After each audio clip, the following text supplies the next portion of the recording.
पटबू देखे में लगे ऐसन गोरी हमारे से पटबू कहिया दोजी के बेटा रानी हमसे नहीं बचबू कहिया राजी लगे अहिरान बुझी हमारे से पटबू। अरे जाओ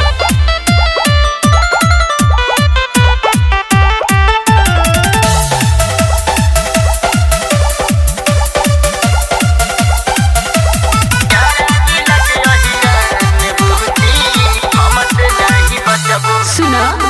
तोहरा जैसन आइलन गइलन केतना के देखनी हो यादव जी के बेटा हई इतना के न पानी हो तोहरा जैसन आइलन गइलन केतना के देखनी हो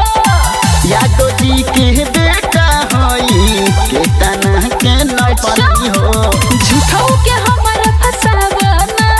दिलवा में अपना बसावना सुना झूठो के हमरा फसावना दिलवा में अपना बसावना हमारा के छोड़ी के गोरी जाके दोसरे से सटबू हमारा के छोड़ी के गोरी जाके दोसरे से सटबू कहिया दोजी के बेटा रानी हमसे नहीं बचबू कहिया राजी लगे अहिरान बुझी हमारे से अरे पटबू। ज्यादा कोई और बताओ काहे तू ना पटबू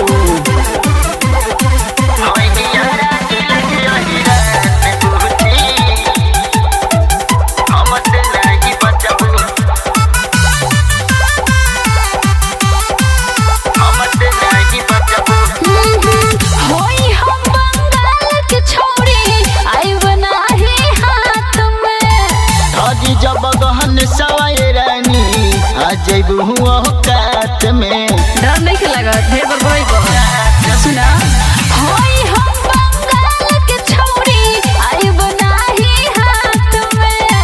धरी जब गहन सवाए रानी आ जइबू औकात में दुनिया मिनट में ठंडा ढा जाइबो हमारा से कहियो पिटा जाइबो दुनिया मिनट में ठंडा ढा जाइबो हमारा से कहियो पिटा जाइबो काहे के चोन्हा देखावे गोरी कहियो हमसे फसबू काहे के चोन्हा देखावे गोरी कहियो हमसे फसबू कहिया दोजी के बेटा बानी हमसे नहीं बचबू कि हैया राजी लगे अहिरान बुझी हमारे से अरे पटबू। जाना सकल देखा अरे